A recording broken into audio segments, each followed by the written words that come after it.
വരുന്ന നിയമസഭാ തെരഞ്ഞെടുപ്പിൽ കൂടുതൽ സീറ്റ് നേടി LDF സർക്കാർ വീണ്ടും അധികാരത്തിൽ വരുമെന്ന് മുഖ്യമന്ത്രി പിണറായി വിജയൻ. തദ്ദേശ തെരഞ്ഞെടുപ്പിലെ പ്രത്യേക അവസ്ഥയല്ല നിയമസഭാ തെരഞ്ഞെടുപ്പിലെന്ന് ആർക്കും ബോധ്യപ്പെടുമെന്നും മുഖ്യമന്ത്രി പറഞ്ഞു. നിയമസഭാ തെരഞ്ഞെടുപ്പിന് മുന്നോടിയായി പ്രവർത്തന ശൈലിയിൽ മുഖ്യമന്ത്രി അടിമുടി മാറ്റം വരുത്തും. പ്രവർത്തന ശൈലിയും പൊതുപ്രതികരണങ്ങളിലും സമീപനവും മാറും. നിയമസഭാ തെരഞ്ഞെടുപ്പിൽ വികസന നേട്ടങ്ങൾക്കൊപ്പം രാഷ്ട്രീയവും ഉന്നയിക്കുക എന്നതായിരിക്കും LDFന്റെ പ്രചാരണ തന്ത്രവും. തദ്ദേശ തെരഞ്ഞെടുപ്പിലെ തിരിച്ചടി മറികടന്ന് 110 സീറ്റ് നേടി അധികാരത്തിൽ വരുമെന്ന മന്ത്രിമാരുടെ യോഗത്തിലെ വിലയിരുത്തൽ ശരിവെക്കുന്നതായിരുന്നു മുഖ്യമന്ത്രിയുടെ ഇന്നത്തെ പ്രതികരണം. നമ്മുടെ കേരളത്തിൻ്റെ പൊതുവായ സ്ഥിതി പരിശോധിച്ചാൽ LDFന് ആത്മവിശ്വാസം പകരുന്ന ഒന്നാണ്.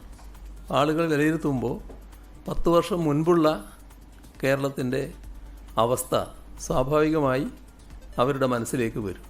അത് പരിശോധിക്കുന്ന ഏതൊരാൾക്കും LDFന്റെ ഗ്രാഫ് വലിയ തോതിൽ ഉയരുന്നതിനിടയാക്കും എന്നതാണ് കാണാൻ കഴിയുക.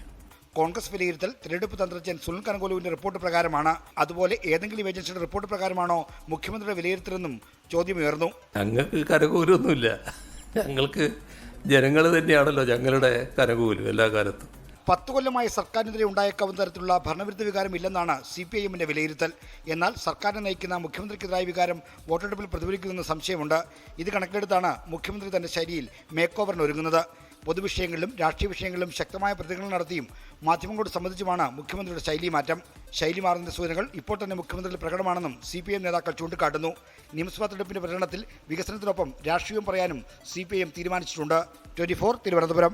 ലോകത്തെവിടെയായാലും ഏത് സമയത്തും 24 വാർത്തകളും ഓഗ്മെന്റഡ് റിയാലിറ്റി പാക്കേജുകളും എക്സ്പ്ലെയിനറുകളും വിശദമായി കാണാൻ ഞങ്ങളുടെ YouTube ചാനൽ നിങ്ങൾക്ക് സബ്സ്ക്രൈബ് ചെയ്യാം.